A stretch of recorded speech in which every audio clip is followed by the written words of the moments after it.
Bruce Springsteen has been hailed by critics as the best thing yet to happen in the 70s. His second album confirms that belief. John Landau said, "I saw a rock and roll future, and its name is Bruce Springsteen. He made me feel like I was hearing music for the very first time." His first album is titled Greetings from Asbury Park, and the second is The Wild, the Innocent, and the E Street Shuffle. Bruce Springsteen on Columbia Records. Are you hungry? Bruce Springsteen was on stage for an incredible 3 hours last night. He's at the Garden tonight and tomorrow, all sold out. Scalpers were getting $50 a seat last night, but Springsteen will be back in town next month. I have no more details, just the promise he will be back, and he's worth waiting for. I have heard just about everybody, but I've never heard anybody make rock and roll music like Bruce Springsteen. What? Hit it again! How do you keep that pace up? That was 3 solid hours. I don't know. I really don't. You know, it's, I'm not sure. You know, like I said, it must be desperation or something, you know? I don't know. It's the thing, I guess, probably the only thing that I live for, you know? 1, 2!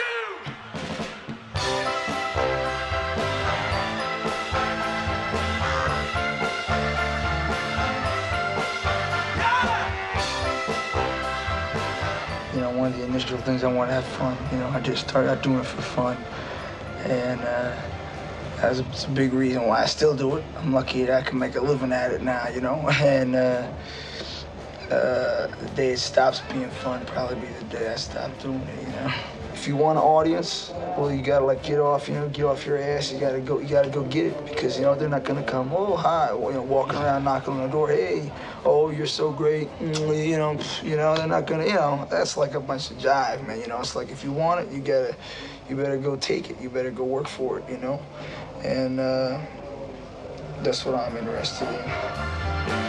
I got a wife and kids in Baltimore jail. I went out for a ride and I never went there. I think Bruce began to kind of realize that he spoke for the everyman, because he was the everyman. I mean, you look at his, you know, upbringing, you know, in New Jersey and so on. This is someone who comes from a very mundane, suburban, working class kind of background. And when Springsteen is doing his best work, it's when he's talking about those experiences, those things that people from that kind of background, you know, can relate to. And that's, I think, kind of what created his audience. That's what people woke up to, was, wow, this person is like a spokesperson because he is one of us. I met her in a Kingstown bar. We fell in love and went head to head. You can change people's lives and people's directions in some ways. You know, that's the best thing that you can do, and that's what happened to me when I first heard, you know, the early rock and roll and stuff. That's what it did for me. Everybody's got a hungry heart. Well, Christine, one of the things that critics have been saying about rock and roll in the 70s is that there's been very little substance. Well, ladies and gentlemen, I'm here to tell you Bruce Springsteen and the E Street Band are substance. It's rare when a performer can capture the imagination and undivided attention of 14,000 people. But that's exactly what happened Wednesday night.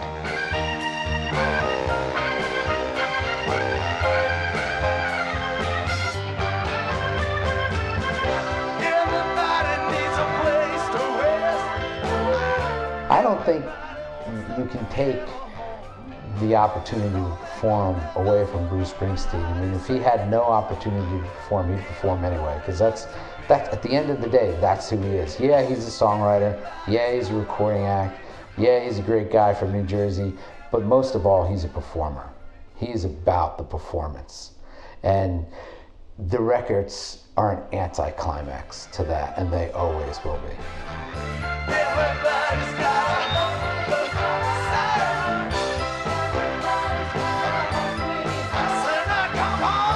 He's a complete showman, almost to the point of being crass about it. I mean, it's deliberately showman. It's almost vaudeville, some of what he gets up to, almost like a carnival barker at times. He brings an intensity of performance. It's almost unmatched. Bruce has a lot, and he shows no signs of slowing down with any of it either. He's really one of a kind as a performer.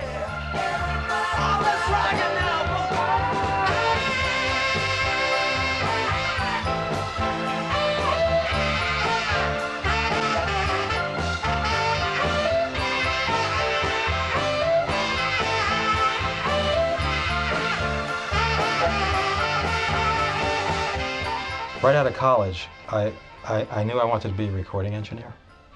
I had never seen a recording studio at that point. But in college, I worked in the school radio station, and I just got this bug. I wanted to be a recording engineer.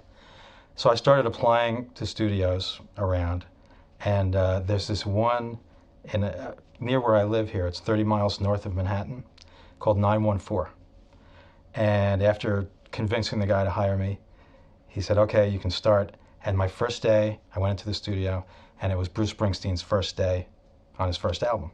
Well, at the time, they were actually demos for, as far as I understand, Mike put up his own money and recorded the group. He discovered Bruce. He thought he was great.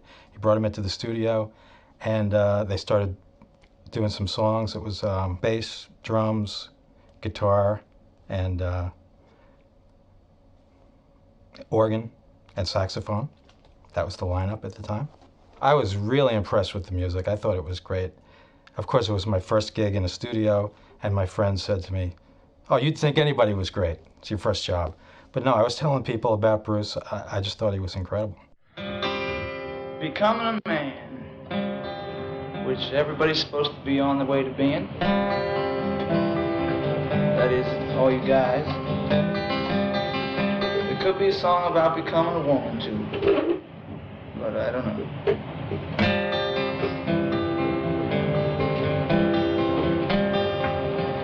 Very, song about growing up.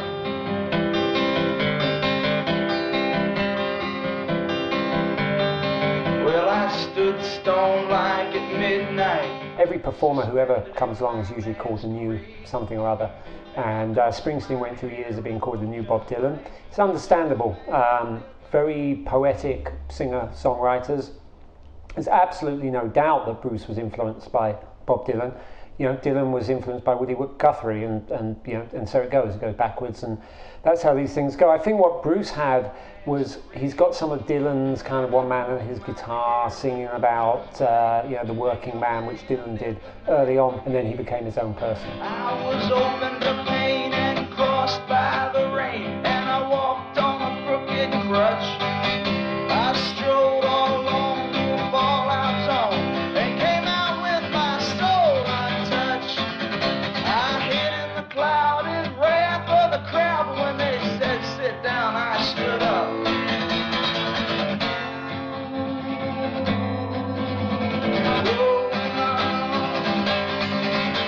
Well, he starts out really Woody Guthrie, like really Bob Dylan.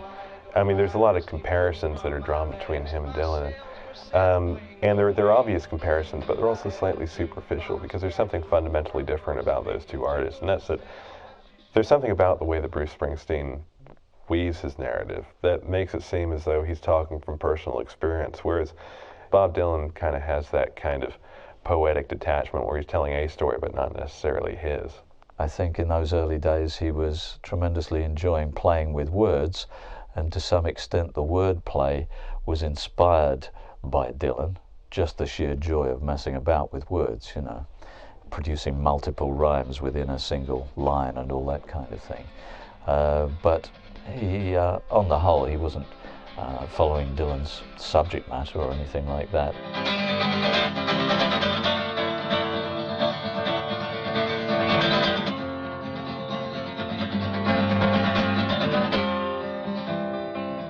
They're both poetic, but Springsteen's approach is in a way more romantic, more wildly romantic, particularly in the early days. And then he evolves beyond any comparison of Dylan to Woody Guthrie, Hank Williams, Johnny Cash. You know, there's always been a strong Van Morrison influence on Springsteen, James Brown, obviously Elvis Presley. He's sort of just like, in a way, a new rock and roll when he came out, and especially, you know, as his career became established, you know, it was like a breath of fresh air for rock and roll, because rock and roll was really in the doldrums at that time. So if it was just a Dylan influence, he would have ended up like all the other new Dylans, but he brought so much more to the table than just that. Oh, I hid in the mother breast of the crowd, but when they said pull down, I pulled up.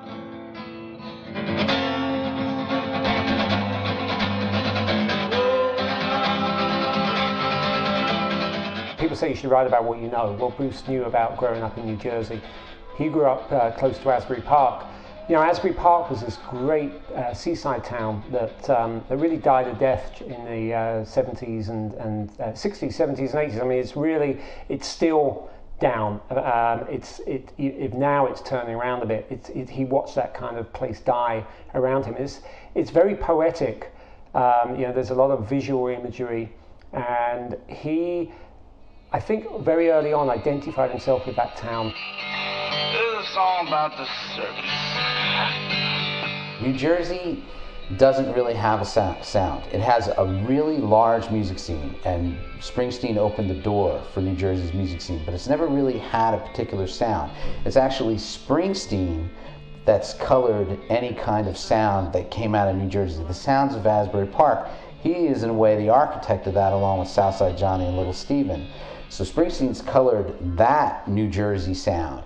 What's colored, the aspect of New Jersey that's colored Springsteen's music is in the references to New Jersey, the imagery of New Jersey.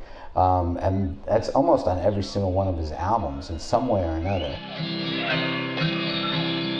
Circus times on the live wire, and the strong man Samson, listen, midget, little tiny Tim, way up on the shoulders, way up, and carries him on down the midway. But one thing that Bruce has applied from those early days of writing about New Jersey is he's immensely detail-oriented in his songs. He will write about, he always gives people a name. He gives his characters names, even if it's usually Mary, you know, but he does, and he likes to really identify about a town, or he'll name a street. He'll do something it's like a novelist's trick, you know, it's the beauties in the details.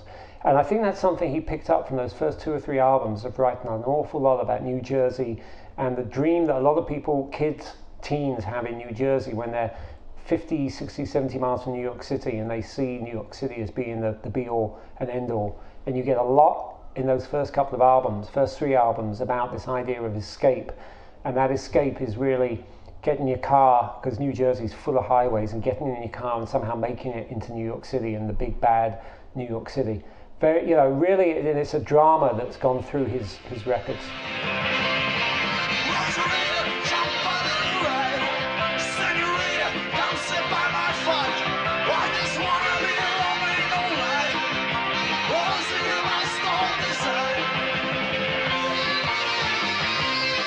Sound-wise, they were getting into a little bit more production kind of a sound, whereas the first album was just like the band knocking out the songs. I think we were trying to get a little more of a special sound on the instruments.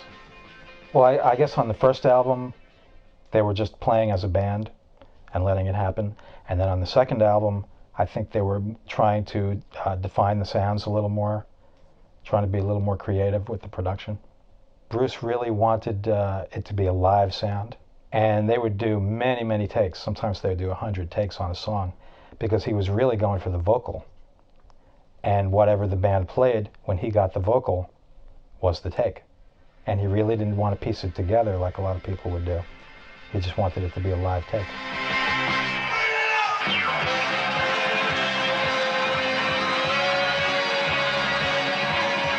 East Street Shuffle, certainly there's a very, very, you know, kind of jazz-inflected kind of thing that's going on there where, you know, you wouldn't necessarily, if you picked up the album at one point in it, think that this is, you know, going to be a big rock artist necessarily, because he's like pulling in all these different things that could pretty easily be confused with Van Morrison if you didn't know better. I mean, it's just that kind of sultry pre-dawn kind of feel and texture that you get from an artist like Van Morrison that seems like Bruce Springsteen was kind of trying to not necessarily imitate, but I think that's all he was really capable of. You know, whereas, you know, once Born to Run came out, I mean, that was him, I think, really kind of coming into his own as both like a songwriter and a performer and as a rock artist.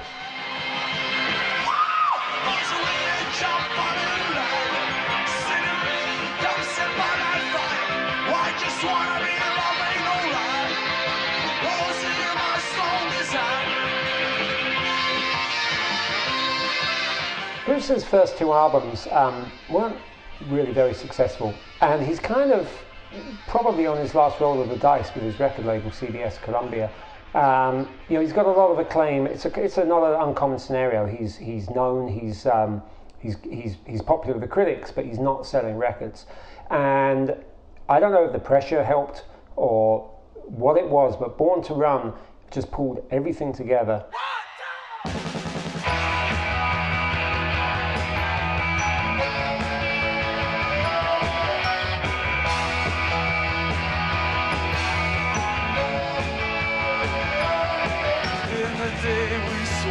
Out on the streets of a runaway American dream. At night we ride through mansions of glory and suicide machines. It's an enormous step forward sonically and song-wise, presentation. It's a rock star's album, if you know what I mean. It has a confidence that a real confidence that is not there on those first two records. It's a record made by somebody who really sounds like he means business. And I strongly believe also it's really stood the test of time, and it was a masterpiece. And I don't think many people expected it based on his first two records with the E Street Band. When to let me in, I wanna be your friend. I wanna guard your dreams and visions.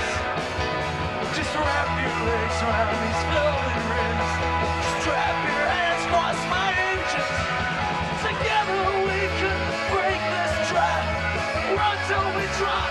Baby, we'll never go back. Whoa, you walk with me on the wild. Girl, I'm just a scared and lonely rider. I gotta find out how it feels. I wanna know if love is wild. I wanna know if love is real. Perhaps the first album is influenced by Dylan, well then the second album is influenced by Van Morrison. But with the third album, with Born to Run, he comes into his own voice. So it's a big musical departure from the first two albums in that he finds his own voice. While he's borrowing from Phil Spector's Wall of Sound, he finds his own, from a production value, he finds his own voice vocally and musically with Born to Run. There are a lot of comparisons that you can make between the wild romanticism of the second album and Born to Run. There's just like this epic grandeur in a lot of the songs on Born to Run that was also on the second album, but not so much musically, but from a production value standpoint, Born to Run is a much better made album. So that vision that he had, that epic quality to some of the songs, I think it's a little bit better realized on Born to Run because he's got better production value. Like at the time of Born to Run, I was listening to a lot of Phil Spector and Dwayne Eddy and just your sort of traditional, like for me, a rock and roll guitar sound. That was, that was Dwayne Eddy, or that was like Peter Townsend, the chords, and I was not that blues influenced. I was never that into blues. I was into the soul stuff, into the R&B artists. How did you react at the time to the promotion that CBS put behind Born to Run? Because it was a massive promotion campaign, wasn't it? I think for those days it was, for 1975. What made it seem like a lot was the time of Newsweek covers, and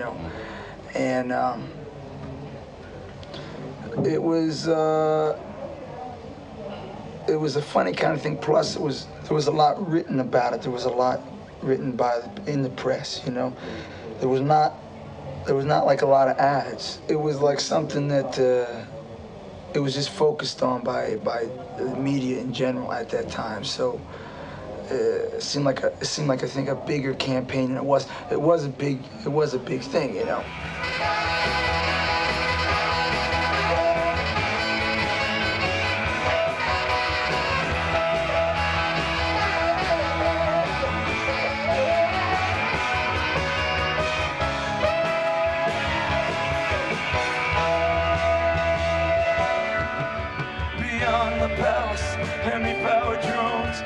Well, Born to Run obviously is the pivotal track of his career. It's, I think, undoubtedly one of his greatest songs, but it is a terribly difficult song. It never emerged from being difficult. It was horrendously difficult for them to record in the studio. They messed about with Born to Run for a year in a tiny little studio where they'd recorded the first couple of albums. And then when John Landau came on board and started to co-produce a bit before moving into being Bruce's manager, he moved them into, I think it was the record plant, All Singing Dancing Studio. And they tried it again and again. The strange thing is, with the recorded version, what happened is they went back to the first recording, but they tried for a solid year to improve on that first recording.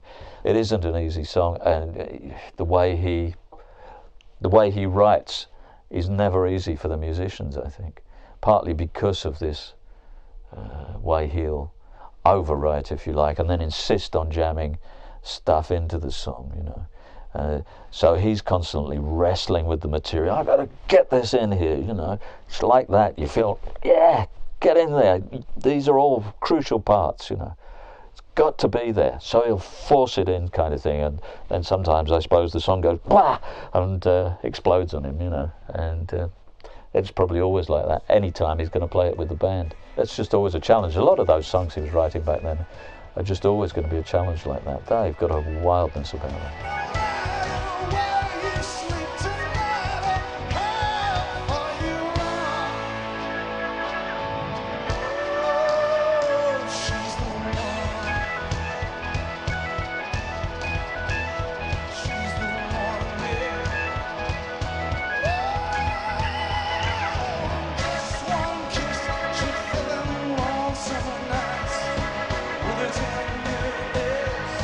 Born to Run was a phenomenal success. It was also heavily hyped, especially in the UK. Maybe the first time we really all dealt with the word hype. It was all this, I've seen the future of rock and roll, and his name is Bruce Springsteen. Bruce had a tough time with that. He then ran into a lawsuit with his manager, stopped him recording and touring for a couple of years, at a point that you would expect him to come back with another album very quickly. I think it was almost 3 years before Darkness on the Edge of Town, and those kind of problems all show up in that album.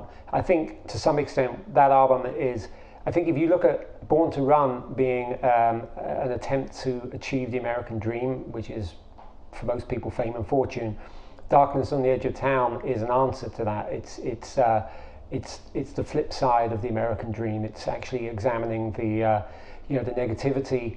And I think it's Bruce very, very quickly saying, you know, I may be a rock and roll star, I'm not going to give that up, but I don't want to be one of these kind of boys in the bubble. I don't want to be one of, I don't want to be removed. I want to be singing about the real world.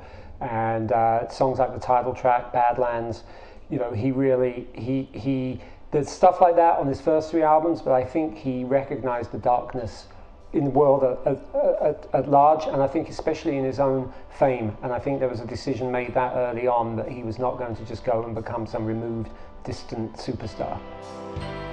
Well, they're still racing out at the trestle, but that blood had never burned in her veins. Now I hear she's got a house in Fairview, and a star she's trying to maintain. Well, she wants to see me. You can tell her he's a fish farm. Tell her there's a spot I need. Raven's Ridge, and tell her in the darkness on the edge of town. What happened was we had 3 years where we were out of commission, really, because of the legal thing. But during that time, we were doing small tours. We toured down south, and we toured the Midwest, and different parts of the country. And that's how we were keeping everybody, staying alive, keeping the band, paying everybody's rent and everybody's, things they needed. And so we were playing during that time. We did, I think, 4 tours during that 3-year layoff. And then took about 11 months to do the album. So that was about the time span, you know. You said you enjoyed it very much, Bruce, but did you feel pressure on this album too, from the events of the previous 2-3 years? There was a certain pressure, you know. It was like, because I knew that we'd done Born to Run, and like it meant a lot to a lot of people, and a lot of people supported me on that thing. You know, a lot of people in the English press did, and a lot of people in America. You know, there was a lot of like supporters that really helped get it out. You know, and there's a pressure of not wanting to let them down, and you don't want to let yourself down, and you're testing yourself to see, like, you know, what you got to, you know, give. So those pressures are the main pressures that I feel and I felt, you know.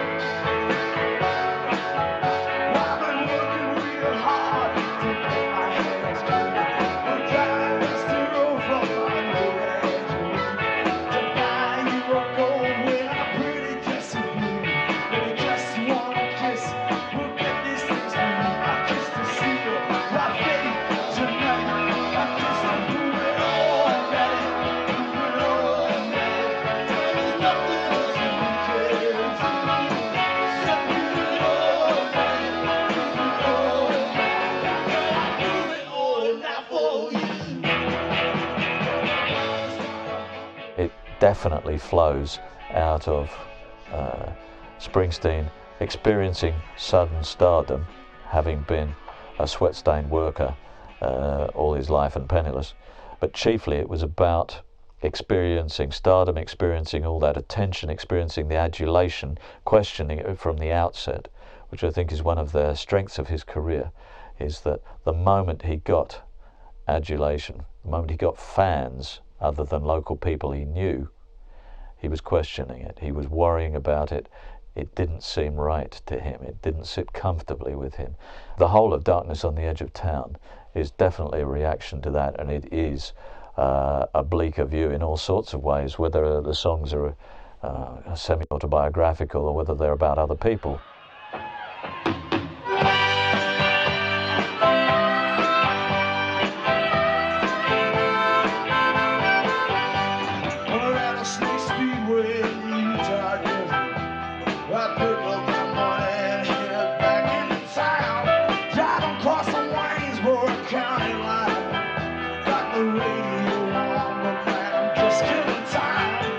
Feeling about life with a capital L that was growing in him through that period is expressed in the more metaphorical sense with Darkness on the Edge of Town, where town is kind of the place, it's the place where you live, but it's also sort of the place where you're hiding, because there's life out on the streets, all the kids together, the band's playing, etc.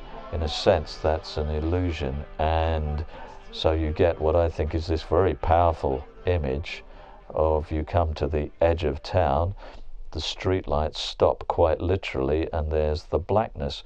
But beyond that, the darkness is something else, just the whole mystery of life that we sometimes allow ourselves to be aware of, and which is probably not all that comforting when we do let that awareness in, that we're not in control, that we don't know what's going on, we don't know where we're going, that we're subject to forces and pressures in all sorts of senses that are going to kick us around. We're not on top of things necessarily.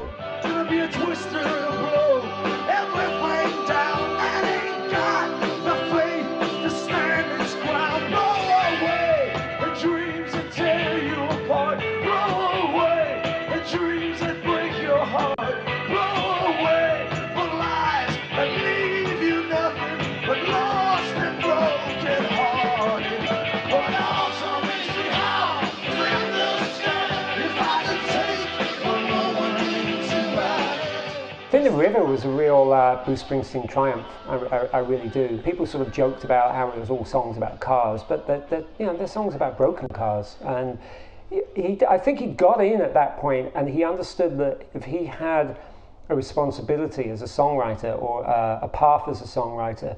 It was to write about where the American dream goes sour. And I think that's really, he was always touching on that, but I think by the river he had found this notion of writing for everyman. You know, I always think of Bruce as almost like a cipher for the everyman in America, and I think he recognizes that and tries to take on that responsibility as best he can. It represented some more of his darkness type songs, definitely. He turned back also to basic rock and roll with songs like Cadillac Ranch, Ramrod, I'm a Rocker. Personally, I don't think those are good songs. It's as if at that point he'd gone beyond songs like that and wasn't comfortable with them anymore, but he just thought they ought to be there, that he ought to have the light and shade thing on the record. Well, there she sits, buddy, just a gleaming in the sun. There to greet a working man when his day is done. I wanna pack a pop, I wanna pack my hand, wanna take him down the Cadillac Ranch. They'll lure out fence, white walls and skirts, rides like a little bit of heaven here on earth. Buddy, when I die, throw my body in the back, ride me to the junkyard in my Cadillac. Cadillac, Cadillac, lonely door, shiny and black. Open up your engines and roar, tearing up the highway like a big old dinosaur. He has 3 amazing sides on the river. You can't really put out a 3-sided album, you know, you need that 4th side. If the river had been a single album, it would probably be his best album. But because it's a double album, there's you know, some material there that maybe doesn't hold up to the rest of the material. There's also an interesting thing about the river in that it's a departure point for Springsteen. He's in the period of music, the new wave era, the post-punk era, where he's sort of got a real new wave vibe going on with some of the songs. At the same time, he's growing older and is embracing American roots even more than it ever had before. And you have songs like Wreck on the Highway, and you can see that he is going into the direction that he'll take with Nebraska, where he'll get really rootsy and raw. And so all that is on the river, so it makes for a really eclectic album, which in some ways, you know, if you're not thinking about it, might be considered an unfocused album. But really what it is it's a crossroads. And like most crossroads, you know, trying to figure out which way to go. And, you know, fortunately, he goes into the direction of Nebraska, which is absolutely one of his best albums. Nebraska is a fascinating album for so many reasons. It would be fascinating enough to take a major rock superstar like Bruce Springsteen, and who fronts a big band and is, you know, sells millions of records, and have him go off and make a record as dark and as acoustic, and a record that doesn't need his band. That would all add up to a lot. It certainly did in the early 80s. Then the real story about Nebraska is that it's actually his home demo tape, and he recorded Nebraska on a little home 4-track on a cassette tape, and then took it to the band, and they started trying to work up the songs, and I believe Little Steven was one of the first to say, I don't think the band can do this any better. There's a place out on the edge of town, sir, rising above the factories and the fields, where ever since I was a child I can remember that mansion on the hill. When you look at Springsteen later in his career, when he doesn't write for the E Street Band, the material somehow isn't quite as good as when he does write for the E Street Band. I don't know why that is. I know there's a great brotherhood there, and it's obviously a very inspiring relationship. But with Nebraska was written for the E Street Band. It just wasn't recorded with them. And so he has these great songs that he's gonna blow out with the band on an album, but when he plays back the demo, he's like, I'm done. This is great all on its own. I don't need the band for this. I'm gonna put it out solo acoustic. So you have the power of songs written for a band, yet presented solo acoustic. It just makes for just an incredible amount of energy. He always brings this incredible energy to the table, and in that case, he brings it to the table all by himself. There's a thread that runs through all of Bruce Springsteen's music, and that's a kind of isolation. You know, it's a sort of removal, you know, a sense of having been alienated. And that's something that I don't think he ever really articulated as fully as he did with Nebraska, where basically it does sound like he just sat down with the tape recorder and just poured his soul into this thing. And that's a really interesting thing for someone like him to do, because, I mean, he had achieved some very significant success, and for him to hold himself up and just sit down with a guitar and do something like that, I think it just says everything about his integrity as an artist. And it is a dark album. It's deeply introspective, and you have to just wonder exactly where all that's coming from. Tonight, down here in the valley, I watch the cars rushing by, home from the mill. There's a beautiful full moon rising above a mansion on the hill. When you are that confident in your abilities, and you know you want to be around for a long time, and you think you've got the trust of your audience, or you believe you can establish that trust, you can afford to make left turns and trust that your audience will follow you. And what happened with Nebraska was saying to the audience, here's this very strange dark record, I don't expect everybody to buy it. I think the band were all comforted by the fact they'd already started recording Born in the USA and knew that that was coming right behind it. And Bruce made a certain amount of compromises on Born in the USA. It was his moment. It was his moment in time, the right age, you know, like I guess early 30s, the right age, you know, the right period in history, the right songs. There's a moment in time where every artist has to like seize that opportunity and say, you know what, this one time I'll do whatever you ask me to do.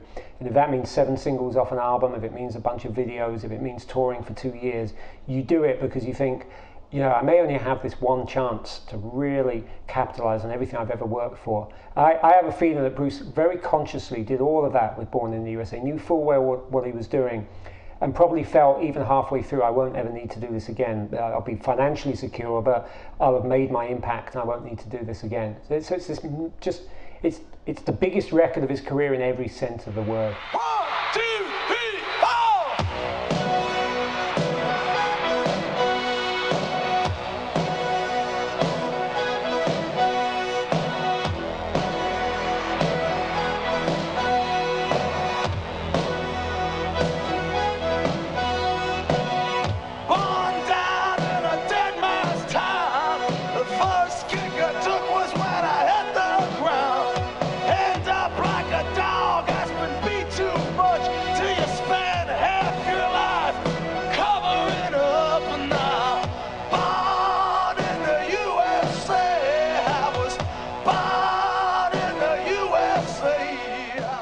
Born in the USA, certainly just from the sales, you can see, acquired him a whole mass of fans who were with him for 1 or 2 years, just then, that's all.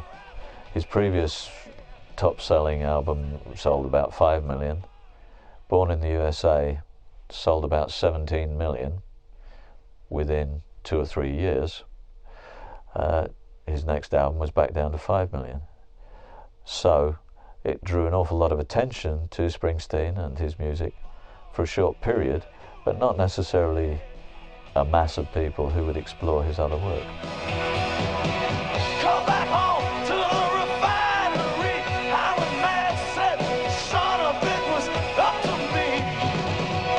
Went down to see my VA man. He said, son, don't you understand now? I think the thing about the right in America is there's a great tradition of misappropriating art for its own purposes.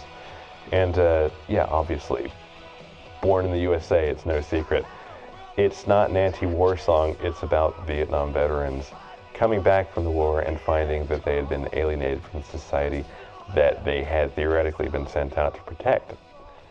Reagan didn't get that, and there's something absolutely poetic and miraculous about that, because anybody who listened to the lyrics would have guessed that this is about disenfranchised Vietnam veterans, and the fact that Ronald Reagan was completely insensitive to that and made it like the anthem of his presidential campaign it's beyond hilarious. It's perfectly fitting somehow because it just exposed them for the buffoons they were. Promise me, baby, you won't let them find us. Only in your arms, let's let our love blind us. Cover me. Come on, darling, cover me. Yeah, I'm looking for love. Come on and cover me. His own view was that it was a one-off. He pretty soon came to feel that. I don't know that he felt that right in the middle of the fantastic stadium successes, you know, like when you're standing in front of 75,000 people at Wembley or something. Perhaps that's completely devouring and you don't question it.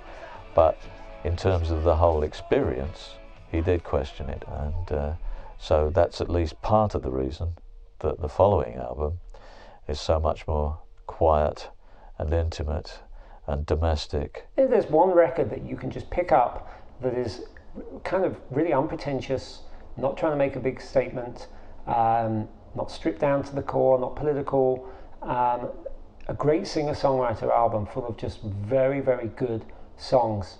Then Tunnel of Love is that album. But it's a really beautiful record. I think it's kind of underrated, but maybe because it's not trying to either his records tend to sort of shout out quite loud, or they make their statement by being extremely quiet. And this one is just, you know, it's the kind of record that you could file away with the singer-songwriters, not with the rock stars, but with the singer-songwriters, and it would really hold its own. That was a record, I wrote it very fast, you know, and I was, you know, struggling to understand sort of, you know, marriage and what it meant, and I was learning a lot of things, and pretty much a lot of it came out in that music at the time. I mean, there's a million excuses as to how to avoid real engagement and connection with people. You're sort of a workaholic, right? I guess that's what, you know, what people call it, but it was something where I felt real confident in my job, and I didn't feel confident anyplace else. And so, stay in your job, you know? It's like, that's where it feels good. That's where you're, you know, feel protected, you know? And outside of that, you know, you feel like, gee, I don't know how to do this. I don't know how to do that. Quick, let me get back in the studio, you know? And, you know, but that runs out on you at some point, and you got to kind of find your way to other things, and I really began to do that, I guess. And, you know, it was hard to do, you know, because to do that, you have to do the things you don't do well. Tunnel of Love was well received, as they say, critically. However, he did lose those 12 million extra fans who'd bought Born in the USA, because Tunnel of Love is nothing like Born in the USA. Kind of deliberately, kind of what was because of what was happening in his life, I'm sure. I remember one good review of Tunnel of Love saying "trouble in the master bedroom" as being the theme, because Bruce by then was living in a mansion, of course. And that's just about what it is. You know, we know, sadly, Bruce's first marriage, I think he got married in '84, something like that, to Julianne, and it was already not working. And that album reflects the difficulties in his marriage. It reflects the difficulties within himself that he's feeling because he's not, in his view, making a good husband. It's Springsteen thinking about the big theme that he's very much returned to now, the theme of identity. It is an examination of identity in an extraordinarily sophisticated way, and very quiet, and there's it's not really about hits or anything like that, but it's a wonderful album. It's my favorite album in the entire history of music, in fact. Well, now on a summer night, in a dusty room, from a little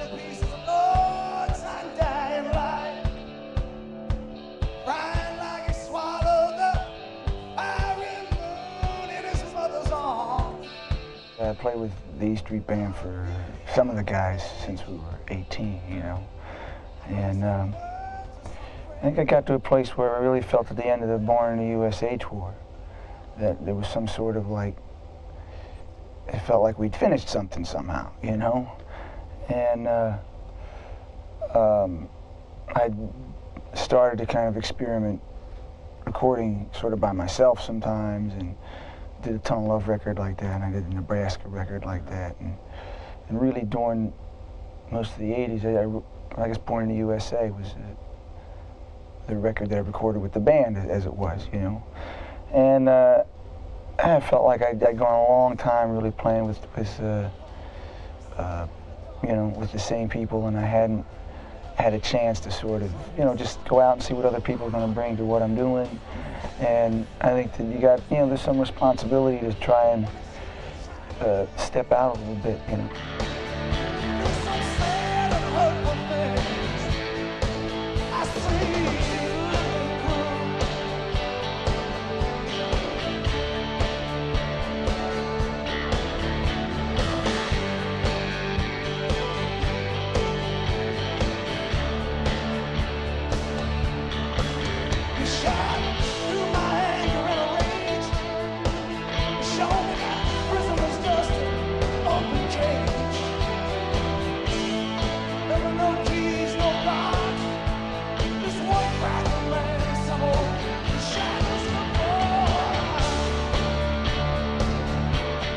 You know, I don't think that Human Touch and Lucky Town are undervalued albums. I think that was a point in Bruce's career when, you know, he wanted to take chances on doing something else with other musicians, and as far as Human Touch goes, it didn't work. Lucky Town is a good album. I think it would have been a better album with the E Street Band, but that's okay, you know. It's still a good album. It's not a great album. In my opinion, they are his two worst albums and should be considered as such.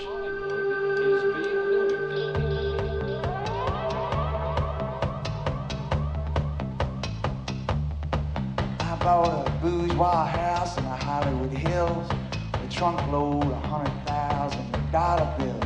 Man came by to put my cable TV, settled in for a night, my baby and me. Human Touch was the work of 2 or 3 years, fretting away and sweating away. Lucky Town was done in the last 6 weeks before the album came out. That's why, well, it's not exactly why, but they did come out on the same day, and they were two different projects. He'd done this really sweated album, thought he was just going to release that, then suddenly hit a writing vein, did Lucky Town really fast, and you can probably feel the spontaneity in it when you listen to it. It probably just, production-wise, it probably does sound better than Human Touch, just has more life to it, and the songs get a better crack, I guess.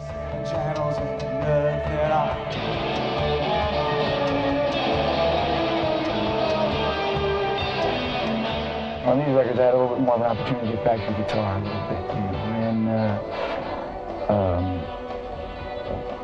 you know, so that's something I want to do more of. I feel kind of like I'm in a sort of a transitional kind of moment, you know, and that I'm on the record I got interested in playing guitar a little bit more, which is what I used to do. I never used to sing or I was just when I started out I was a guitarist, you know, and I was like, you know, fastest guitar in Asbury Park, you know, for a while, and but there were so many guitar players, there were so many guys that played so well that I said, I better figure something else out besides Maybe I'll sing. Yeah, and so I started to write, you know, try and write, I just try to write something that's emotional, something that feels meaningful, you know, that's something that feels like it has some passion and commitment behind it, something that I feel like delivers, you know, something. And I think that's, you know, when people buy my records, that's pretty much, you know, what I think my longtime fans, that's what they're paying for. Which when I put the Human Touch record, I felt like I didn't have enough of that, you know. Had some of it, but not as much as I wanted. And when we did the Lucky Town album, I felt like, yeah, this this is where I want to be, and this is what I got to say right now. You know. We might have made some friends with some billionaires. We got an island nice and friendly if we made it upstairs. I think the problem with Human Touch is a lack of connectedness. I think he's not connecting with his audience. I think he's not connecting with the production. I think he's not connecting with the musicians involved in the production. I don't think they're his best written songs. And it's okay. I mean, you make one bad album out of an entire career, I mean, you know, that's pretty good. Even the greatest of artists, and personally I rate Bruce, you know, right up there as one of the greatest of Americans. Yeah, you can't maintain a caliber, especially if you're going to take risks. And Human Touch and Lucky Town is the one moment in Bruce's career that I felt like either he was losing the plot or I was losing the plot. There are good songs there, but there's at most there's a good single album. The decision to release them as separate albums was an unusual one. Brave One, you know, he may have felt they stood up as separate records. I'm not totally sure the audience did. And I think it was this one point where he's getting a lot older. This is where you often start losing sales anyway. People will still come to your concerts, but they're less likely to buy your albums. So he's going to be like losing a bit of attention, a bit of his audience dedication anyway. He certainly wasn't going to pick up much more with those records. They were, they're records that seemed to be born out of problems with marriage and uncertainty, and maybe midlife crisis. And to the extent that one needs to, if one's an artist and one lays one's soul bare, then I guess one could say that's Bruce laying his midlife crisis on the line. Yeah, house got too crowded, clothes got too tight, and don't know just where I'm going tonight. Out where the sky's been cleared by good hard rain. There's somebody calling my secret of mine. I'm going down to Lucky Town, down to Lucky Town. I found down in Lucky Town, baby, down in Lucky Town. I've read that he did some therapy at that time. I don't know if he's never said that he was medically depressed or anything like that, but he was definitely in turmoil, definitely dealing with all the reasons why he might have turned out to be a failure in life as opposed to in career, why he might indeed have plunged into depression. So I think that delayed him on the creative front for a considerable while. And also I think to some extent the evidence of Human Touch and Lucky Town is that it did knock him off course, that there was something not right in his life that was actually carrying over into somewhat lowering the quality of what he was creating. So it's a confused phase. It's not right. And he'll say, well, I know people say they're my worst albums. He's well aware of that, you know. And you can only say, well, yep, that's the truth.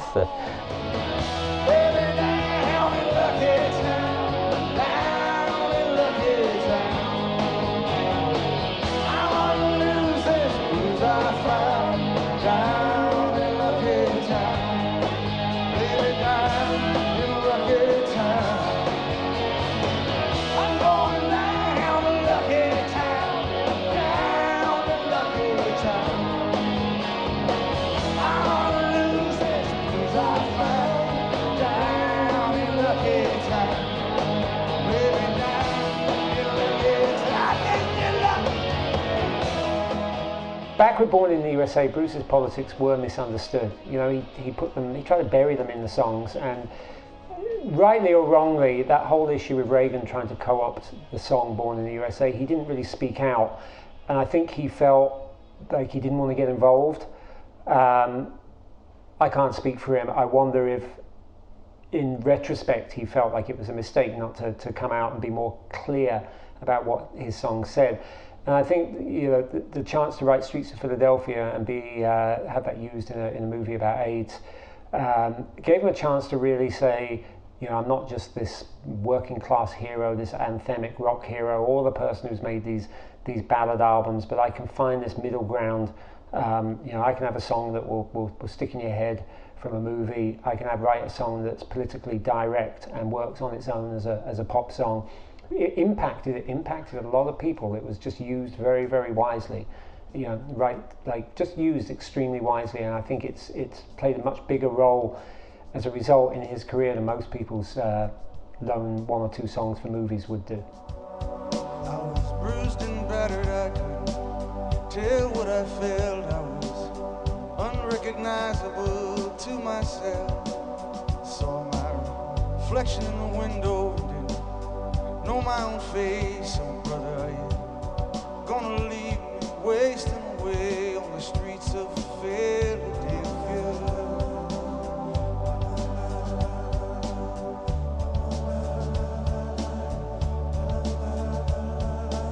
There is something really interesting happening between Bruce Springsteen and his fans around the time that, you know, he came out with Philadelphia, which is an amazing song. You know, it's so sad, and you know, and of course it just embodies the film of the same name with Tom Hanks. But of course he plays a lawyer with AIDS, and you know this is still early days as far as awareness is concerned, especially in America. And I mean, the disease itself still carried a stigma, but it also carried, worse, the connotation of homosexuality, which is something that I think did something to not only alienate some of the fans that had been behind Bruce Springsteen for a long time, but I think it also made Springsteen rather alienated from his fans, because I think he was actually quite disgusted. There was something very, very strong about him doing that, about allowing himself to kind of take that sort of risk, perhaps knowing the sort of sensibilities that, you know, were probably shared among a lot of the people, a lot of his listenership. Ain't no angel gonna greet me.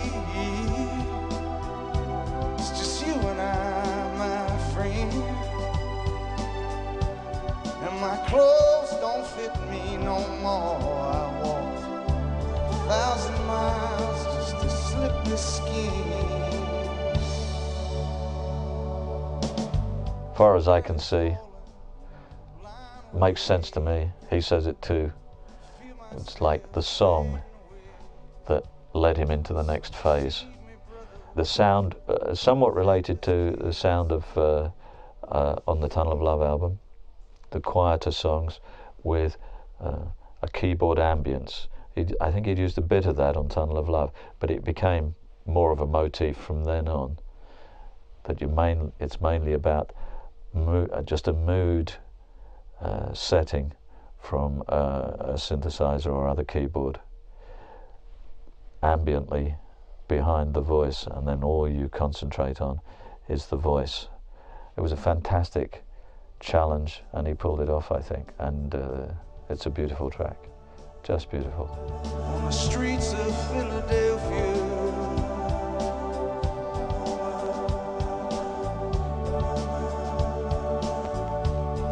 on the streets of Philadelphia.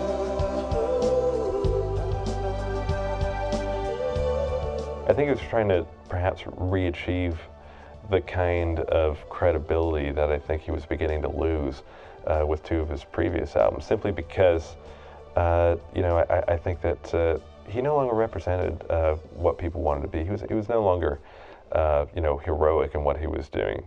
He was simply becoming yet another disposable artist, because he did write the Tom Joad alone. I mean, he did something that's just like very, very powerful, and you know, in a way, it was just kind of like him reaffirming his identity, and it was something darker, and I think it kind of matched the cynicism of the time as well. But I don't think people were necessarily ready to hear it. This song about losing everything you have if you've played by all the rules. Here in Northeast Ohio. If that album had come out in 1965, it would have been an amazingly successful album. It would have come at a time when it was really ripe to be heard. But coming out in 1995, it's just, there isn't an audience, there isn't anybody who really wants to promote it. And so, you know, it kind of falls flat. But I remember when it first came out, I said, it's a tough listen. And I got some flack for that, for saying that it was a tough listen. It's like, well, tough listen, does that mean it's not any good? No, there's a different, I mean, Les Miserables isn't an easy read.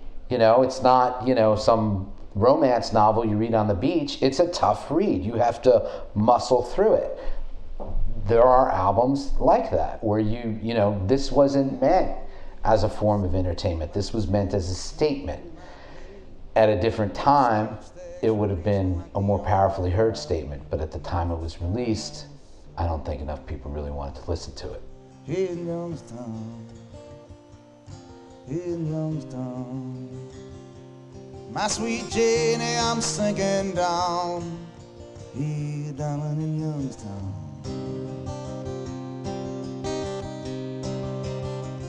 Ghost of Tom Joad restored his reputation among his core fans, for one thing, and amongst the critical community, if you could put it that way, for another. Like Nebraska, everyone immediately compared it with Nebraska, and quite appropriately, you know. It was a modern album, absolutely. All the stories were placed right up front. It's here and now, but it also does connect with the past. And of course, the Ghost of Tom Joad very specifically makes that statement. In the middle of the song, there's a very near quote of about 5 lines from The Grapes of Wrath, which is a speech that Tom Joad, the character in The Grapes of Wrath, made to his mother, saying about, wherever there's people being oppressed, I'll be there. That's the Ghost of Tom Joad, and he's come back in 1995 to be with these Mexican immigrants in California as their spiritual guardian. What Tom said, wherever there's a cop beating a guy, wherever a hungry born baby cries, there's a fight against the blood and hatred in the air. Well, look for me, Mom, I'll be there. Wherever somebody's fighting for a place to stay, or a decent job or a helping hand, or if somebody's struggling to be free, look in their eyes, Mom, you'll see me. Well, the highway's alive tonight, but nobody's kidding nobody about where it goes. I'm sitting down here in the campfire line with the ghost of old Tom Joad. Since Tom Joad, he's definitely proceeded in a clear line from there. It all connects now. He's on track, he's confident, he's doing his thing. There was a spell when there wasn't any new music coming out. What drew him back into making another album after a really long break was 9/11. Some of the songs are fairly specifically about 9/11. None of them is totally, 100% about 9/11, but a lot of them seem to refer to it in their imagery. There's lots of imagery of smoke and dust and confusion and death. Brilliant songs, many of them. He switches back then to what is obviously becoming almost his basic mode, which is the solo folk artist, kind of folk artist with Devils and Dust.